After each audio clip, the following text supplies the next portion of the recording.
Buenos días mis amados hermanos en Cristo, que el Señor me los bendiga poderosamente y ricamente.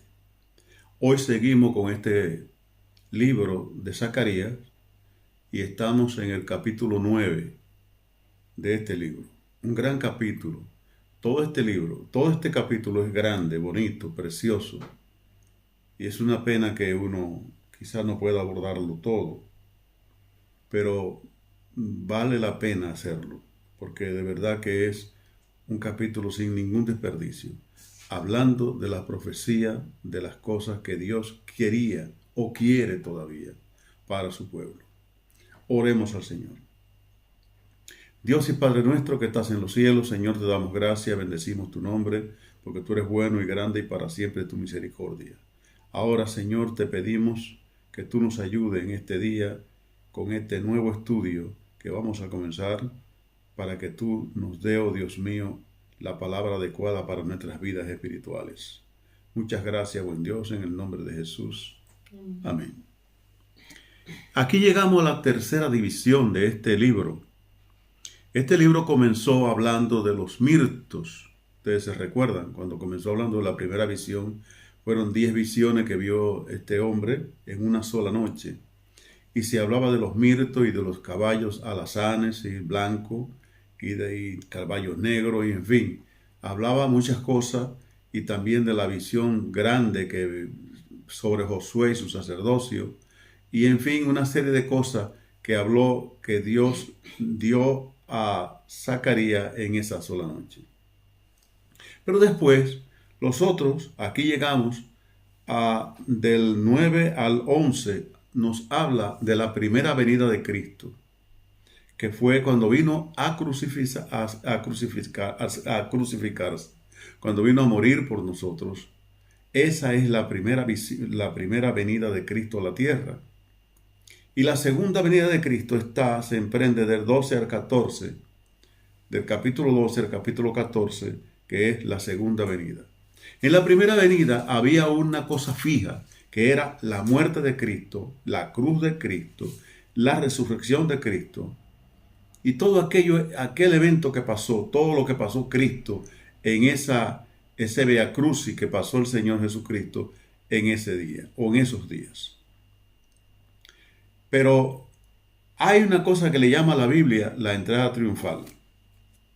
Y es la Biblia que lo llama, o sea, el título que da es la entrada triunfal a Jerusalén, a la ciudad de Cristo, a la ciudad del Señor.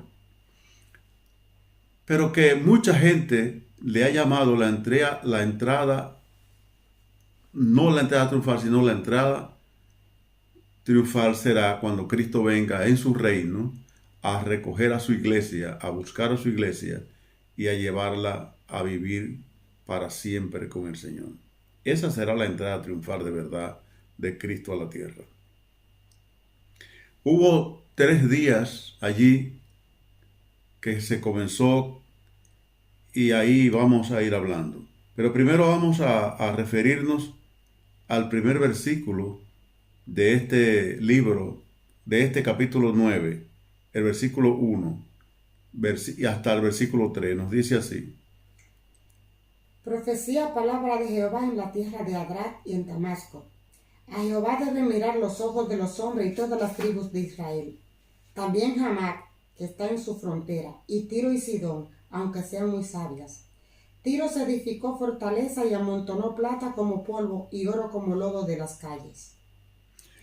Habla aquí de que una de las cosas que más me gusta que dice que todos los ojos de los hombres deben estar fijos en Dios. Usted y yo debemos mirar a Dios. El Señor Jesucristo dijo por medio de Pablo en Hebreo, dijo: puesto los ojos en Jesús, el autor y el consumador de la fe. O sea, todos tenemos que tener la vista puesta en el Señor, porque Él la tiene sobre nosotros. Él la tiene sobre usted y sobre mí. Entonces eso es. Ahora ahí refiere a Tiro y Sidón, 2 ciudades grandes que hicieron riqueza, que amontonaron riqueza como polvo. Era tanto su riqueza, su fortaleza, que ellos jamás pensaban que iban a ser destruidos. Nunca pensaron ellos que en esas ciudades iban a ser derrotados alguna vez. Luego se levanta un hombre y sale desde Europa y llega hasta en ese tiempo a lo que hoy le llamamos la Turquía moderna, pero que en esos tiempos se le llamaba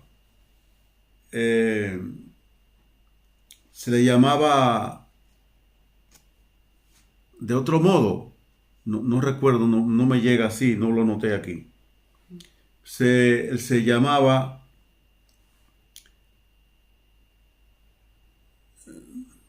bueno, vamos a hablar de Turquía porque no me sale ahora el nombre, tengo que ser honesto. Pero llega hasta ahí y comienza Alejandro Magno, ese gran hombre, con una fortaleza militar, con una sabiduría tremenda y con un ejército que, aunque no era grande, era un ejército de 50,000 soldados. Ya ustedes sabrán que con 50,000 soldados para esos tiempos no era grande un ejército. Pero el hombre tenía una estrategia que todavía no se puede decir que hay una persona en la tierra que pueda parecerse a Alejandro Magno. Era un hombre grande, aunque corrupto, aunque sádico, un poco pedante, promiscuo, porque todo eso era Alejandro Magno. Él se acostaba con hombres y con mujeres, dicen. Era un hombre que no era una persona con buenos modales. Sin embargo, tenía una estrategia para la guerra. De ahí sale el ajedrez de él, de sus estrategias. Yo nunca he jugado ajedrez, no sé cómo se juega, en mi vida no he estado cerca para mirar ni siquiera cómo se juega el ajedrez. Yo ahí soy totalmente analfabeto, pero sé que es lo que dicen, que es un juego muy complicado y para estrategia. Lo creó Alejandro Magno, o sea, desde ahí sale el ajedrez, porque él tenía que poner allí soldado, aquí, allá. Y una cosa que tenía Alejandro Magno era que no salía de un lugar sin haber derrotado a su enemigo. Era así. Fue una pena que este hombre muriera a los 33 años. Muchos dicen que él y Cristo tenían muchas cosas que coinciden. Yo digo que la única cosa que tenían en común era la edad, que murieron los dos de 33 años. Después en todo lo otro eran diferentes. Cristo vino a salvar, no a matar. Alejandro Magno vino a hacer guerra. Y claro, y la guerra pues es guerra, y en la guerra se va a matar. Usted, para ganar una guerra, usted tiene que matar. Y si usted no mata, usted no va a ganar esa guerra. Cristo vino a hacer una guerra diferente. Vino a hacer una guerra con Satanás. Vino a hacer una guerra para ganarle a Satanás la guerra, y se la ganó en la cruz del Calvario, cuando murió en la cruz del Calvario. Entonces, pues,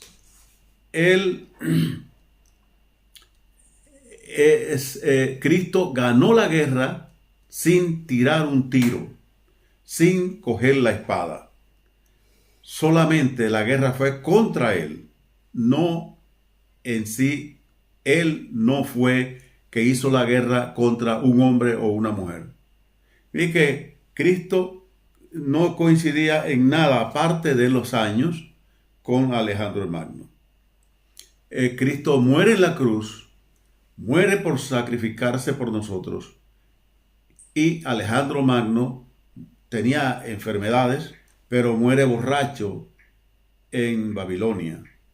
Muere porque él vivió una vida muy, muy desordenada y murió muy joven por eso.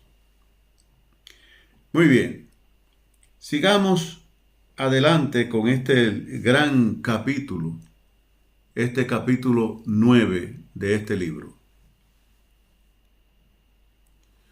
Si usted lee todo este capítulo 9, se va a dar cuenta de muchas cosas, y que está hablándole también aquí desde el versículo 8 y 9, va a comenzar a hablar entonces de la primera venida de Cristo. Esto se da capítulo 10 y capítulo 11 también. Se va a hablar mucho de la primera venida de Cristo cuando Cristo muere en la cruz del Calvario. Vamos a leer versículo 8 y versículo 9. Entonces montaré guardia alrededor de mi casa, para que ninguno vaya ni venga. No pasará más sobre ello el opresor, porque ahora vigilo con mis propios ojos. Alégrate mucho, hija de Sión, da voces de júbilo, hija de Jerusalén. Mira que tu rey vendrá a ti, justo y salvador, pero humilde, cabalgando sobre un asno, sobre un pollino, hijo de asna. Está diciéndole que no va a pasar nadie por encima de Israel, nadie va a volver porque se dice que dicen unos Josefo, el gran historiador bíblico, Josefo, dice que Alejandro Magno, o que el sumo sacerdote de la ciudad de Jerusalén, tuvo un sueño, una visión con Alejandro Magno. Y Alejandro Magno, y el sumo sacerdote le sale a Alejandro Magno en una de sus travesías y le sale para que él entienda que Dios lo ha llamado y le enseña, según dice Josefo, le enseña el capítulo 7 de Daniel, que habla del leopardo, del macho cabrío. Entonces, pues, o sea, Alejandro Magno y el sacerdote se fueron a adorar a Dios, adoraron a Dios, hicieron sacrificio a Dios. Eso no es bíblico, eso son historias que hace un historiador. Entonces, el asunto es que Alejandro Magno respetó a Israel. No fue contra Israel. Mire, peleó con todas las ciudades. Ya le dije que, bueno, Asia Menor era que se llamaba el pueblo antes de ser ahora la Turquía moderna. Él conquistó a todo Asia Menor y conquistó a Tiro y a Sidón con toda su fortaleza, con toda su riqueza. Él las conquistó y las derrotó. También a Egipto y a todo. Sin embargo, en el medio estaba allí Jerusalén y él no choca con Jerusalén. ¿Por qué? Porque Dios había dicho que él iba a ser el guardián de Jerusalén. Dios mismo. Y nadie iba a chocar con eso porque Dios es que ordena. Mire, me gustó mucho oír a Bukele, el presidente de El Salvador, en estos días. En un video que yo vi que él salía diciendo lo que la Biblia dice. Y una de las cosas que me gustó dice, ni las hojas de los árboles se mueven, sino con el poder de Dios. Yo no creo que nadie tenga derecho de meterse con Dios. Dios es único y grande y poderoso. Y dijo muchísimas cosas que a mí me impactaron. Un hombre que hasta donde yo sé, no es cristiano, o sea, no se ha entregado, que yo sé, yo no lo sé. Pero yo pienso que él no es un cristiano. Él lo que tiene es que tiene temor de Dios. Y es muy bueno cuando un presidente de una nación cualquiera teme a Dios. Porque el que teme a Dios está cerca de guardar sus mandamientos. Y es muy importante guardar los mandamientos de Dios. Hoy El Salvador es otra ciudad, otra nación, diferente a unos años atrás. Pasó de ser la ciudad, el país más peligroso para visitarlo, a ser ahora mismo el más tranquilo para visitar cualquier parte, cualquier persona del mundo. Porque es una ciudad que está resguardada por Dios, digamos, y gobernada por un hombre que teme a Dios. Los otros presidentes no son así. Fíjense, la riqueza de Bukele es de unos 2 millones de dólares. Eso es lo que dicen. Yo no sé si es verdad o mentira, pero es lo que dicen, que esa es su riqueza, eso es su fortuna. Pero esa fortuna, parte de esa fortuna la trajo de herencia de sus padres. Y tiene 2 millones de dólares. Pero hay presidentes en Latinoamérica que tienen hasta 76 millones de dólares en paraísos fiscales. Ya usted sabe qué clase de riquezas son esas. Y usted no sabe, usted no se puede explicar de dónde la consiguieron, de dónde le entró tanto dinero. Pero bueno, ese no es el tema. El tema es que Dios resguarda los pueblos, las naciones, la gente, el hombre y la mujer que teme a Dios, que busca a Dios. Eso es lo importante. Y el versículo 9, yo quiero repetirlo otra vez, por favor. Alégrate mucho, hija de Sión, da voces de júbilo, hija de Jerusalén. Mira que tu rey vendrá a ti justo y salvador, pero humilde, cabalgando sobre un asno, sobre un pollino, hijo de asna. Mire, viene justo y salvador, un hombre que no era humilde porque iba en un burrito. No, la humildad no estaba en eso.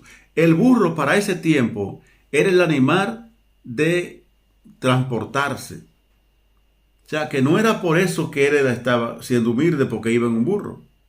El caballo era el animal de guerra y el burro era el animal para salir, para hacer cosas. Eso era diferente. Él va humilde y salvador. Él, porque él es humilde. Dice, copien de mí, o sea, imítenme a mí, que yo soy manso y humilde de corazón.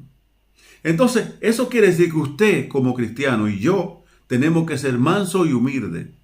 Manso y humilde no porque él iba en el burrito, no lo hacía humilde. Lo hacía humilde a él, su humildad, que él vino desde los cielos hasta aquí a morir por usted y por mí. Esa es su gran humildad. Y dice, alégrate, alégrate. Y ahí entonces nos da una referencia en Mateo capítulo 21, versículo 15, versículo 5, por favor, perdón. Mateo 21, 5 nos dice, Mateo 21, 5.